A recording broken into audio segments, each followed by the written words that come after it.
Mga Spark, kamusta kayo? At ngayon, pag-uusapan natin ang mga paraan para matakot ang lalaki na mawala ka.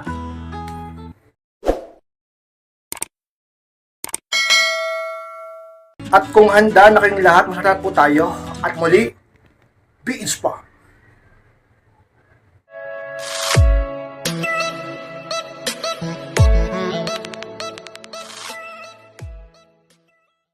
At ang unang paraan, mga Spark, para matakot ang lalaki na mawala ka is maging hard to get ulit. Yan ang unang paraan kayo, Spark, upang matakot ang lalaki na mawala ka. Alam nyo, mga Spark, kung bakit ngayon masyado na siyang kampante at feeling mo wala na siyang pakialam sa iyo at sa inyong relasyon. Sobrang siyang nanlalamig. Hindi na siya tulad ng dati. Parang hindi na siya yung lalaking minahal mo noon. Sapagkat punong-puno siya ng kayabangan ngayon at napakataas na ng pride niya sa iyo. Alam niyo, mga Spark, dahil yan sa nakita niya na sobrang mahal mo na siya. At wala siyang dapat panghabulin sa iyo. At sobrang easy to get mo na pagdating sa kanya. Dahil nga mahal mo na siya. At yun ang totoo. Pero alam niyo, mga Spark, kung gusto mo na bumaba ang pride sa ng lalaki, kung gusto mo na mawala ang kayabangan sa kanyang puso, at talaga namang manumbalik ang pagtingin niya sa iyo, umilit ulit ang nanlalamig na damdamin niya sa iyo, talaga namang ka-inspired magpaka-hard to get ka ulit. Isa yan sa pinakasikreto dito sa relasyon. Kailangan na-challenge sa iyo ang partner mo. Dapat nahihirapan siya sa iyo. Hindi ka dapat ganun kadali. Kahit kayo na, kahit mag-boyfriend, girlfriend na kayo, kahit kasal na kayo, kahit mag-asawa na kayo, kahit may mga anak na kayo, lalong-lalo na kapag nililigawan ka pa lang ng lalaki, magpaka-hard to get ka, ka-inspired. Sa maraming bagay. Diba? Hindi naman sinabing talaga namang sobrang magpapa-hard to get, pero dapat nagpapakipot ka din. At sa mga bagay-bagay, hindi ka kagad puro yes lang ng yes. Hindi ka bigay todo palagi. Hindi laging available. Diba dapat medyo nahihirapan sa iyo yung lalaki upang lagi siyang mag-effort sa iyo, mag-invest, at mas lalo kanyang magustuhan at mas lalo kanyang mahalin. Dahil paano kanya mas lalong mamahalin at paano siya magkakaroon ng takot na mawala ka kung kuhang-kuha ka na niya at wala siyang dapat pang paghirapan sa iyo. At imbis na siyang laging nag-aabol sa iyo, ikaw ang laging nag-aabol sa kanya. Pag nag-aaway kayo, alam niya na hindi mo siya kayang tiisin. Pag hindi siya nagpaparamdam sa iyo, alam niyang mabaliw-baliw ka. Pero dapat ka-inspired, magpakatatag ka. Ipakita mo sa kanyang talaga namang hindi ka nagpapa-apekto. Talaga namang hindi ka maghahabol. At talaga namang ipinapakita mong hindi ka takot at ayos ka lang. Magpaka-hard to get ka sa maraming bagay. Para isipin niya na parang iba na to. Parang nagbago na rin ang babaeng to. Parang hindi ito yung tulad ng dati. Hindi ito masyadong marupok. At hindi na nagpapakamartir sa akin. At pahirapan na bago siya magparamdam sa akin. Pahirapan na bago niya ako replyan. Talaga naman ka-inspired, baguhin mo ang sarili mo, ang pinapakita mo sa lalaki upang magbago din ang pagtingin at pakikitungo niya sa iyo. Ganon din ang damdamin niya sa iyo. Magsisimula yan sa kung paano pinapakita o nire-represent ang sarili mo. Diba? Lagi mo kasing pinapakita sa kanyang marupok ka. Ka-inspired, grabe ka naman, di ako marupok. Marupok ka sa maraming bagay. Diba? Magpaka-hard to get ulit. At para mangyari yan, dapat magmahal ka lang ng sapat. At para mangyari yan, dapat i-improve mong sarili mo. At talagang baguhin mong mindset mo. Huwag kang matakot, lalo na kung wala ka namang ginagawang masama. At siya pang laging gumagawa ng pang-agrabyado sa iyo, ka-inspired sa mga sikreto at paraan upang lalaki ay matakot sa iyo. Magpaka-hard to get ka ulit. At huwag kang maging easy to get ka-inspired. At pangalawang paraan ka-inspired para matakot ng lalaki na mawala ka is kung paulit-ulit kang hindi nare-respeto, layuan mo. Yung pangalawa ka-inspired. Kapag lalaki, ang partner mo, boyfriend mo o mister mo ay hindi ka na nare-respeto, hindi ka na ginagalang, ay layuan mo. Ka-inspired, parang hirap naman yan, ka-inspired. Eh, anong gusto mo? Ha? Hindi siya magbago? Kailangan po ba talagang layuan? Kailangan po ba talagang mag-walk away? Kailangan, para hindi ka niya na muling bastusin. Kasi hanggat nakikita niyang nandiyan ka at handang magpakarupok sa kanya, eh talaga namang ka-inspired. Sinitiyak ko sa'yo. Palagi ka pa rin babasusin yan, hindi ka re-respetuhin yan. Diba? Pag dumating ang punto sa inyong relasyon na wala nang respeto sa iyong lalaki, dapat lumayo ka muna. Pag nararamdaman mong hindi ka niya na ginagalang, dapat layuan mo muna siya. Pag wala nang respeto no contact ka muna. Lumayo ka muna. Layuan mo muna. Para hindi lubusan, hindi tuluyan na mawala ang respeto niya sa iyo. Dahil kapag nangyari yon, ang pagmamahal niya sa iyo ay tuluyan ding mawawala. At kapag nangyari yon, maglalakas loob siyang humanap na lang ng iba at tapusin ang lahat sa inyo. Diba, kapag hindi ka na respeto, layuan mo. Tingnan mo, mapapaisip yan. Magsisisi yan. Marirealize niya lahat ng pagkakamali niya. Magsusorry sa iyan. Babalik yan, mag-e-effort yan. Talaga namang ka-inspired kapag pinakita mo na hindi ka na tulad ng dati, na tinatanggap mo lahat ng pag-disrespect niya sa'yo, ang lalaki magbabago yan. Kapag nagbago siya, mag-i-invest siya sa'yo. At kapag nag-invest siya sa'yo, muli ka magiging mahalaga. At magkakaroon ulit siya ng takot na mawala ka. Diba? Respetuhin mo kasi ang sarili mo. Ang daming lalaki sa mundo. Hinahayaan yung binabastos kayo ng partner nyo. Isa yun sa mga paraan upang lalaki ay matakot na mawala ka. Ka-inspire. At ang pangatlong paraan, mga ka-inspired, para matakot na lalaki na mawala ka is, kapag may ginagawa siyang hindi okay sa'yo, huwag kang pumayag. Yung pangatlo ka-inspired na sikreto dyan. Ang problema kung bakit napakayabang na lalaki sa'yo. Ang problema kung bakit hindi siya natatakot na mawala ka at masira kayo. Sapagkat ka-inspired, pinapayagan mo lang na gawin sa'yo yung mga bagay-bagay na nakakasakit sa'yo. Yung iba sa inyo, paulit-ulit na niloloko. Diba? Hindi ka pa rin talaga nagsumusuko. Imbis na layuan mo, imbis na turuan mo leksyon, imbis na mag-no contact rule ka, imbis na wag mong habulin, yun ang ginagawa mo. Diba? Paulit-ulit, nagpapaka-propok ka sa kanya. Pumapayag kang ginaganyan ka. Sabi ng iba, kaya inspired, hindi ako pumapayag. Tingnan mo nga hanggang ngayon, no? Tinatanggap mo lahat ng mga ginagawa niya sa'yo hindi maganda. Paulit-ulit mo siyang pinapatawad. Hindi naman siya nagbabago. Paulit-ulit ka sinasaktan, paulit-ulit ka niloloko, nandyan ka pa rin. Hindi mo kayang lumayo, napakarupok mo, napakamartir mo.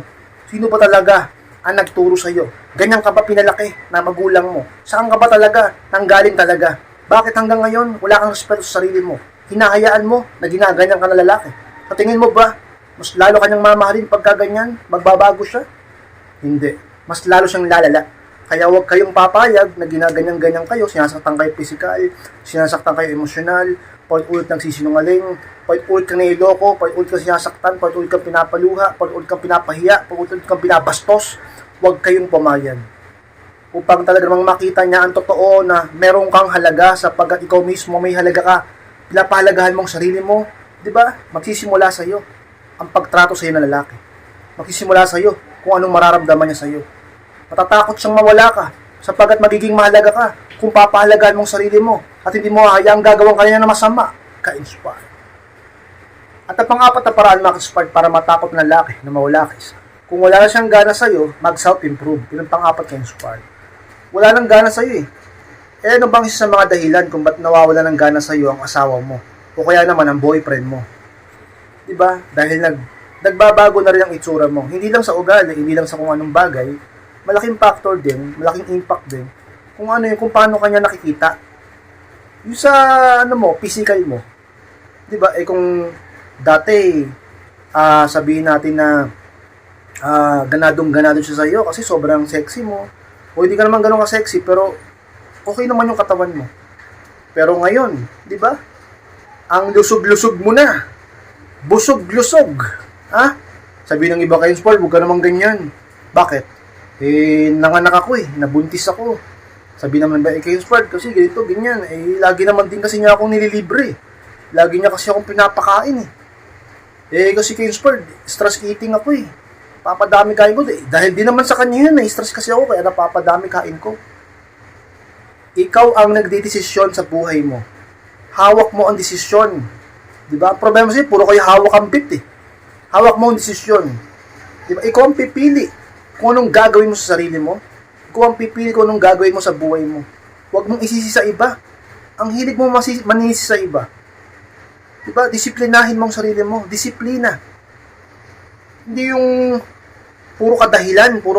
Kapag gusto may paraan. Kapag ayaw may dahilan. Mag-self-improve ka kung nawawala na ng gana sa iyo ang asawa mo o boyfriend mo. Diba? Wala nang gana sa iyo ang partner mo. Dahil dati, ang ganda-ganda mo. Diba? Ang ganda ng itsura mo kasi lagi ka nag-skincare, lagi ka nagpapaganda, yung iba nag-makeup ng katamtaman, inalagaan mo ang buhok mo lahat. Diba? Pero ngayon, mukha ka ng losyang.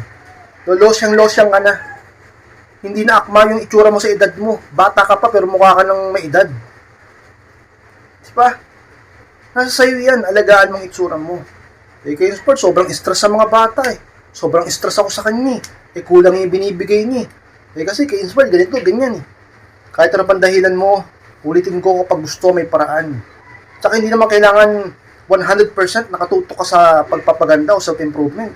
Isisingit-singit mo lang. Kahit hindi yan ang priority mo, at least hindi mo kinakalimutan. Pag may panahon ka, kapag may oras ka, kahit konti man lang, gawan mo ng paraan, mag-focus ka sa itsura mo, sa sarili mo. Yung iba dati ang forma-forma, kala mo pasyonista. Diba? Outfit check.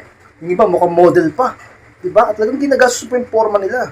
Hindi lumalabas ng bahay kapag hindi magandang suot, pero ngayon, di ba? Kulang na lang, di ba? Pintasan ka niya. Dahil sa kung ano na lang sinusuot mo. Ibalik mo yung dating ganda ng forma mo. Mag-self-improve kung wala nang gana sa iyo ang asawa mo, boyfriend mo. Di ba? Ibalik mo yung dating alindog, ibalik mo yung dating attraction, maging attractive ka ulit, maging appealing ka ulit, maging charismatic ka ulit. Di ba? Pagtiyagaan mo, oo, sabihin natin malaki ng pinagbago sa itsura mo. Mahirap nang ibalik ng eksakto ang dati. Pero at least kumikilos ka. At least sinusubukan mo. At least nagsisimula ka. Sabihin ng iba kayo sport, hindi na kaya. Bakit? Ang bigat ko na eh. Diba? Ganoon din naman yung iba. O, nagsumikap sila. O ngayon, sexy na sila. Ang payat na nila. Ikaw lang kasi, ayaw mo. Gusto mo lagi may kasama ka. Gusto mo lagi motivate ka. Disiplina ang sikreto. Consistency. Ka-inspire. Since sa mga sikreto upang ganahan sa iyo ang partner mo at laging matakot na mawala ka. Mag-self-improve ka kung wala na siyang gana sa iyo. Lagi siyang magkakaroon ng takot na mawala ka. Kapag ganyan ka, ka-inspire. Ang 5 paraan mga ka-inspire para matakot na lalaki na mawala ka is ipakitang hindi ka takot na mawala siya. Yung pala mga ka-inspire na paraan at sikreto dyan upang ang lalaki ay matakot na mawala ka. Dapat makita niya sa iyo na matapang ka, malakas ang loob mo at kaya mong mag-isa at hindi ka takot na mawala siya. Upang hindi siya magyabang at hindi lumaki lalo ang pride niya. Diyan kasi nagsisimula yan. Kapag nakita ng lalaki na lagi kang takot na mawala siya sa buhay mo, doon siya nagsisimulang magyabang o yumabang ang ego niya. Kapag nakikita ng lalaki sa iyo na habol ka ng habol sa kanya, lagi ka nagbabalidate sa kanya, talaga naman handa kang laging patawarin siya. Sobrang rupok mo pagdating sa kanya. Totally nagiging martyr ka na. Ka-inspired. Hindi maganda yan. Bababa ang tingin sa'yo ng asawa mo.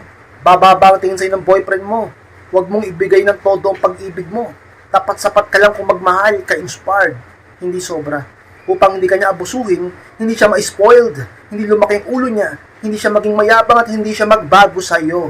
At hindi siya maging sobrang kampante. Totally na hindi niya siya matatakot na mawala ka. Masyado na siyang kampante. Hindi, mahal na mahal ako ng babae na yan. Mahal na mahal ako ng girlfriend ko na yan. Mahal na mahal ako ng asawa ko na yan. Sobrang mahal ako niyan. Kahit anong gawin ko, papatawarin ako niyan. Kahit anong gawin ko, tatanggapin ako niyan. Kahit anong gawin ko, magiging okay kami. Di ba? Ang baba ng tingin sa'yo, wala nang respeto. Oh, di ba? Pero pagka pinakita mo na talaga naman kapag ginawang kanya ng kalokohan, gumawa siya sa'yo ng panluloko, eh iiwan mo siya, lalayuan mo siya. Di ba? Madadala yan. Bigyan mo ng 1 beses lang na talaga namang layuan mo. Kunyari, niloko ka niya, nahuli mong nang babae siya, o sinasaktan ka physical, o sobra-sobra kung magmura sa'yo. Layuan mo. Layuan mo ng matagal, huwag ka magparamdam ng matagal, huwag ka magpakita, huwag ka makipag-usap sa kanya. Tingnan natin kung hindi mabaliw-baliw. Tingnan natin kung hindi kanyang kulitin. Tingnan natin kung hindi yan maghabol sa'yo. At magbago, at magsisi, at magmakaawa, at gumawa ng paraan upang manumbalik ka sa kanya. Pagka nangyari yun ka-inspired, lagi na siyang matakot na mawala ka. Mas magiging mabait siya sa'yo. Mas magiging ma-effort siya sa'yo. Mas magiging sweet yan sa'yo. At talaga naman ka-inspired, mararamdaman mo ang totoo na siya naman ang laging matakot na mawala ka sa buhay niya. Ka-inspired.